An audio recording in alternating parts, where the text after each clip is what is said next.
Mesdames, Mesdemoiselles et Messieurs, auditrices et auditeurs de la radio-télé La Voix de la démocratie congolaise, bonjour.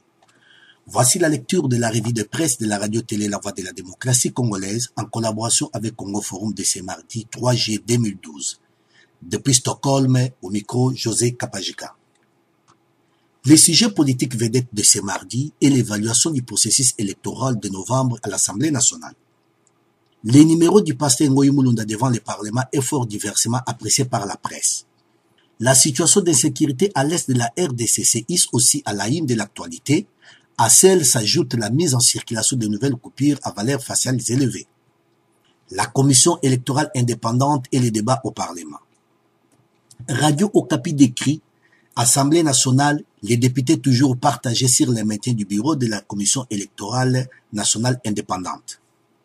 Le rapport annuel sur l'évaluation du processus électoral a été déclaré reçu par la plénière de l'Assemblée nationale ce lundi 2 juillet 2012 au terme des explications fournies par le président du bureau de la commission électorale nationale indépendante, Daniel Ngoyi Mulunda. Il répondait aux nombreuses préoccupations soulevées par les députés, mais déjà à l'hémicycle, les avis sont partagés quant au métier ou non de l'actuel bureau de la CENI. Après le débat général engagé par les députés sur ces rapports d'évaluation du processus électoral, une question est restée en suspens. Il s'agit de celle de savoir si oui ou non il y aurait d'échéance de l'actuel bureau de la Commission électorale nationale indépendante ou plutôt une restructuration profonde de cette institution d'appui à la démocratie. La Commission nationale indépendante dans la presse. Le phare met à la une. Vérité des urnes, Ngoyi Mulunda craque. Il s'agit bien sûr des réponses fournies la veille par le président du bureau de la Commission électorale nationale indépendante, Daniel Ngoyi Mulunda, aux observations des députés sur le processus électoral congolais. Il décrit le climat était très lourd pour le président de la Commission électorale nationale indépendante à la plénière de lundi 2 juillet. Ngoyi Mulunda n'a pu que se contenir face aux réactions des membres de la société civile qui se sont invités au palais du peuple pour exiger sa démission immédiate. Les points de vérité des urnes abordés par le président de la Commission électorale nationale indépendante pour répondre aux préoccupations soulevées par les députés lors du débat sur les rapports annuels de la Commission électorale nationale indépendante est la goutte d'eau qui a fait déborder les vases. Il rapporte que le point qui a le plus électrisé la salle du congrès du palais du peuple concernait la révélation faite par le président de la CENI au sujet des chiffres livrés par le cardinal Mosengo qui avait remis en cause la crédibilité des résultats de l'élection présidentielle.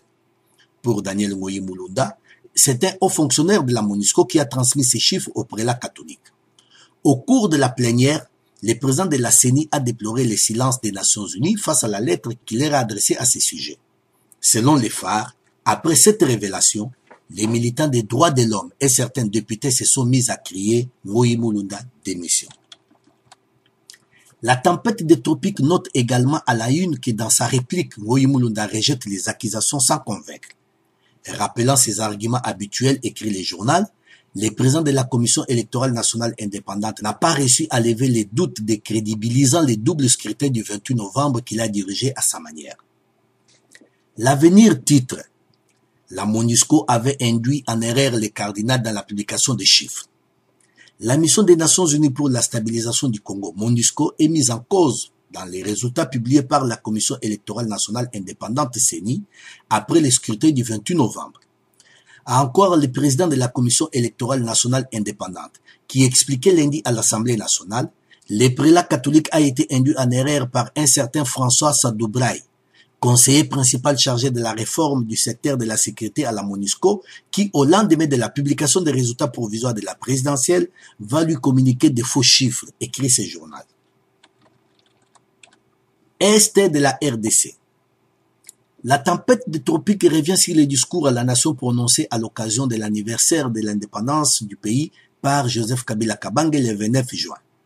Pour ce journal, à cause des nombreuses zones d'ombre qu'il n'a pas eu le courage d'éclairer, Joseph Kabila a laissé les Congolais sur leur soif. Il déplore que dans son discours, Joseph Kabila n'ait pas cité les Rwandais qui pourtant sont accusés dans plusieurs rapports de soutenir les forces rebelles qui sèment la désolation dans l'est de la RDC. Seul un discours direct courageux et dénué de toute ambiguïté peut aboutir à la mobilisation de tout le peuple congolais pour la défense de l'unité nationale, conclut ce journal. Monnaie. L'avenir au sujet du lancement d'une nouvelle coupure de banque, titre. Consommation de billets à valeur faciale adaptée. Jean-Claude Massango donne le ton à la BCC. Les billets à valeur faciale adaptée ont été lancés lundi à travers toute la République démocratique du Congo et dans toutes les banques commerciales, signale ce journal. Pour s'en rendre compte, le gouverneur de la Banque centrale du Congo, Jean-Claude Massango, a émis un chèque avant de retirer ces grosses coupures couplées avec des petites. L'avenir souligne en outre, il a promis de faire une évaluation des approvisionnements une fois par semaine et les banques qui n'auront pas assez de discipline ne seront pas alimentées en grosses coupures. Les potentiels titres, Massango, le lancement des billets à valeur faciale adaptée est effectif.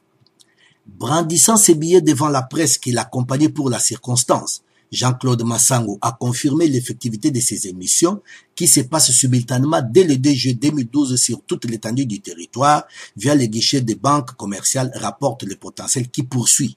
Aux plus sceptiques qui continuent à craindre le spectre de l'inflation.